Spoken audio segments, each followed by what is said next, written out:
I'm going to talk a little bit today about why I got rid of my cell phone. And how that has really been a great grace in my life. And I know it sounds kind of crazy when we're first talking about this. I think Tim did a tweet like why my wife doesn't have a cell phone, and a lot of people were kind of losing their minds because you're associated with the patriarchy, and everybody always assumes that this is some sort of abuse or something like that. It's just kind of funny. It isn't. It actually is a great boon to my life not to have a cell phone. I think that a lot of you out there, if you really are just looking at yourselves very objectively and honestly, particularly women, I think you would agree you're probably on your phone way too much. You probably already thinking that you're on your phone way too much and notice that. But I know that they have analytics in your cell phone in and of itself that tell you how much time you're actually spending on your phone. Maybe some of you are actually turning that off because you know it's a lot of time. But I can tell you that since I got rid of my phone, it's been a dramatic difference from how I was spending my time and even the virtues that I've been trying to attain in growing in femininity. So just a little bit of background on this.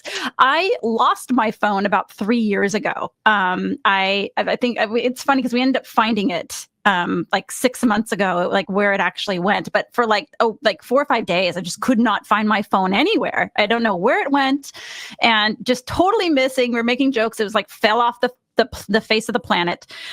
So I started noticing, like, wow, this is actually kind of great to be off of my phone and actually just not have it like out of my hands, so to speak.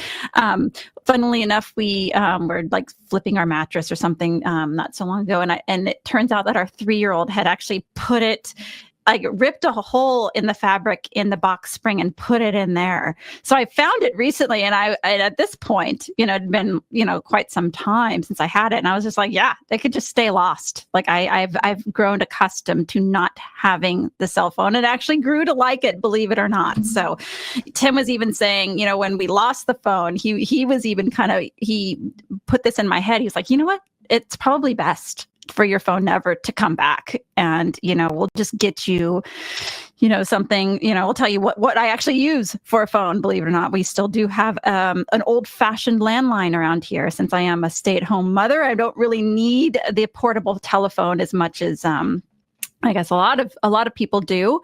And Tim and I are usually together. So if there is use of if I need an emergency call, so to speak, Tim's usually with me, and I'll use his cell phone, or do it back in the day like we used to, when, in the 90s or whatever, when we weren't having cell phones in our pockets, most of us. And, if something happened, I just, pull over and, go to a 7-Eleven and call from there. But luckily Tim's with me, so we don't have to do too much of that. It's what we do errands. So I want to talk specifically. I've made some notes, hopefully to make this seem less crazy to you guys, because I know all of us are so attached to our cell phones nowadays, but I'm not in the market of telling men what to do. As you know, on this channel, when I appear, I'm speaking specifically to women. So this is in no way a lecture on men, but really an appeal to women. Now that I am an oldster, and as scripture points out, I am allowed and really called to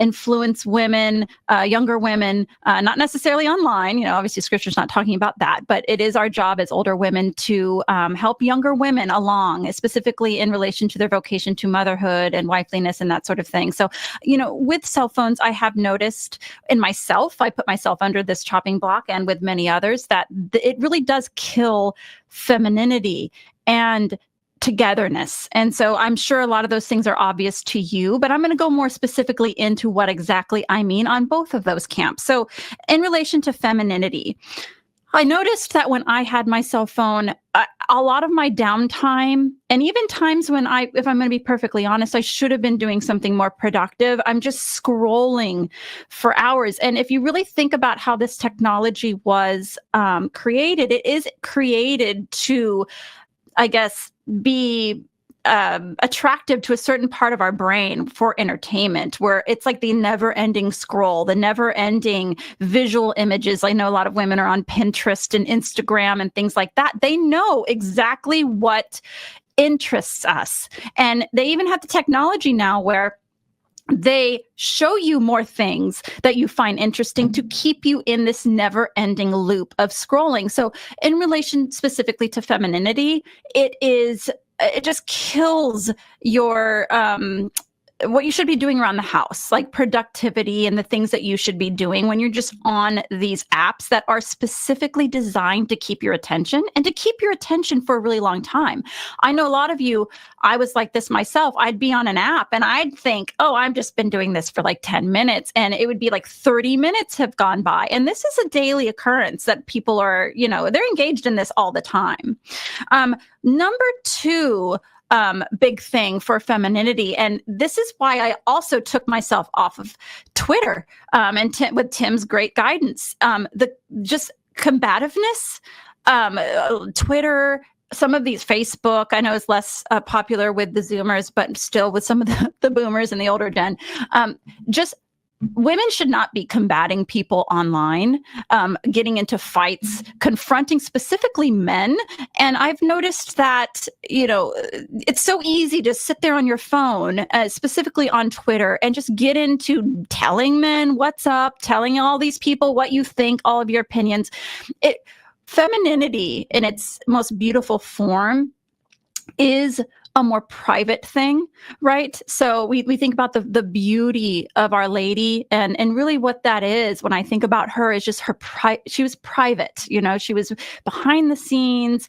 We don't really know much about what her domestic chores were. We know she did do them, but it really wasn't just like broadcast out there.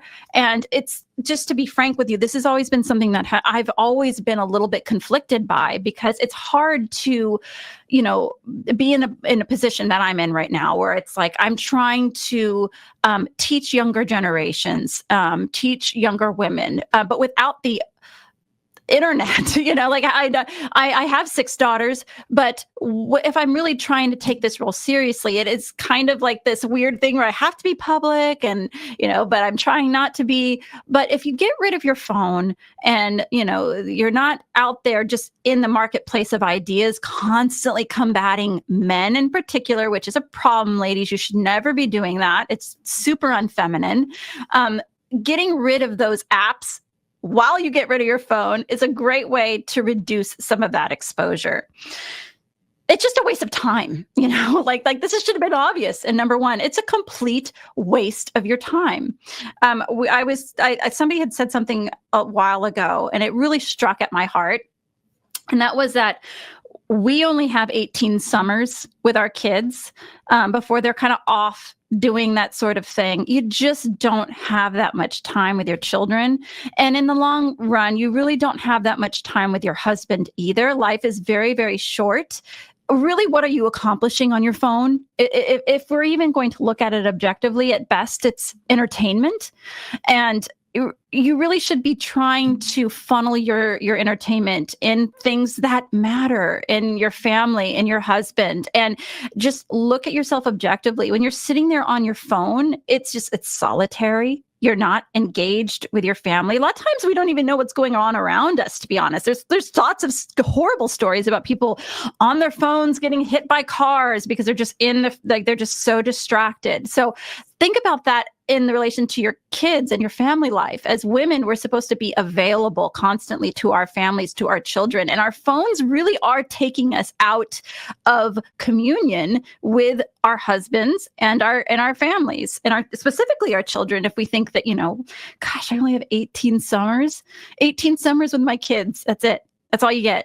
Unless, they're living with you, or in our case, we have Abby, who's, physically handicapped, so she'll be with us forever. But you just don't have that much time to enjoy the people that you love. And the phone, it's a waste of time.